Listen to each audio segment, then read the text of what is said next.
Rich DeMarco after an Army football practice, and the Black Knights visited by a legendary figure. Former longtime head coach Bill Curry, NFL player, well-traveled, and someone who has a long history with Army football. And Coach Curry, it's an honor to be able to talk to you here and have you back up here at West Point. Well, it's an honor to be here, and I'm grateful to Coach Monken for inviting me, and I'm excited first to watch the practice and to hang out with you because we're friends of long standing, and then to see my buddy Bob Beretta and others that I have loved and appreciated through the years, and then being back on this mystical campus. There's just nothing like it. You're very connected to the college game and to football. What kind of message do you bring, and maybe what do you have a chance to learn when you visit a campus like this? Well, the message I bring is that there's strength and diversity, and the best example in our culture, and I know I'm biased, but the football huddle. You can't be a racist and step in the huddle because the guys will call you out. So you have Black America in the huddle, you have Caucasian America, you have liberals and conservatives, and everybody is required to not just get along, but to support each other. So through my career, I've seen racists reformed and people who thought they hated each other become brothers, and it lasts the rest of their life. And that's what happens out here on this field. And every football field in America is the same.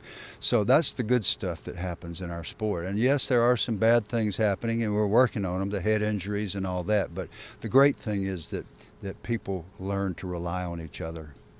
You go back several years with Army football, a color commentator on television broadcasts, emceeing the Army Sports Hall of Fame banquet for a couple of years. What kind of impact, for someone like you who's been so traveled, experienced so many things, what kind of impact has West Point had on you? Huge.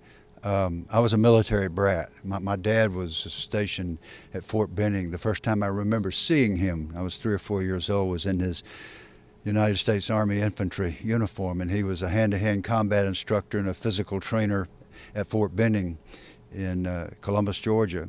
And I grew up being an ROTC student in high school and at Georgia Tech with great appreciation for the military. So West Point's always had a powerful pull, and the first time I walked on this campus, I wept because it means that much to me, and it's still an emotional thing, and I just love everything that happens here, and it's the bulwark of the defense of our nation.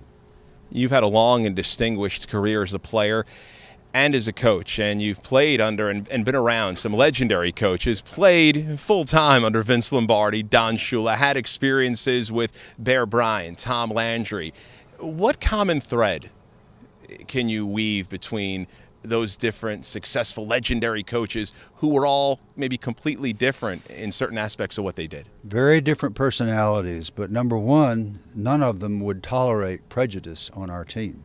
So there was no racism on any of those great teams. We had more African American players than anybody else at a time when other teams would not sign African American players, mid-60s.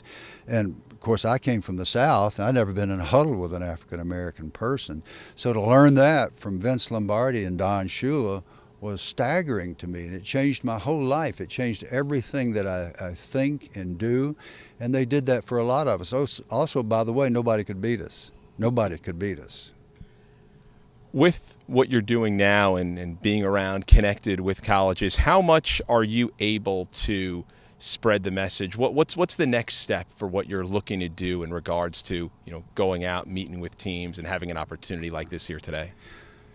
Well, the next step is to stay alive long enough to get to do it again. Being my age, I'm 74, almost 75 now, and a lot of my teammates have already passed on. God rest their souls. And I know that my time is limited. I hope it's 20 more years, but I don't know that it will be. So one of my priorities is to make sure that I train well and take care of my body, and then to be ready. If I have an opportunity, as I do tonight, to speak to a great group of young people, I want to be able to say something that they'll remember. So trying to keep my mind sharp and my verbal skills intact, those are things that require a lot of work and reading. You had a chance to interact with Jeff Monken here coming off the practice field, and I know he's someone that you've known a bit about, but having a chance to meet him, what kind of impression did you get from the Army football coach? Well, I had a good impression because he coached at my alma mater, which is Georgia Tech, and everybody raved about him there. Then he went to Georgia Southern and just had a great record. Sure.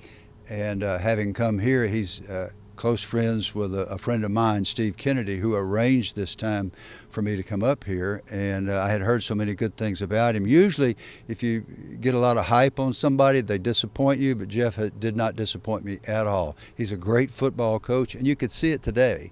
I was standing there thinking, wow, this is a good practice. And he called him up and said, that's not good enough. It's got to get better. Well, I understand, Coach. Well, Bill, we appreciate a few minutes, and thank you so much for your connection with West Point and wanting to come up here and speak to the Army football team. It means a lot. I'll come anytime. That's Bill Curry. I'm Rich DeMarco, following an Army football practice here just adjacent to Mikey Stadium with the Army football team. For Night Vision, I'm Rich DeMarco. Thanks, Coach.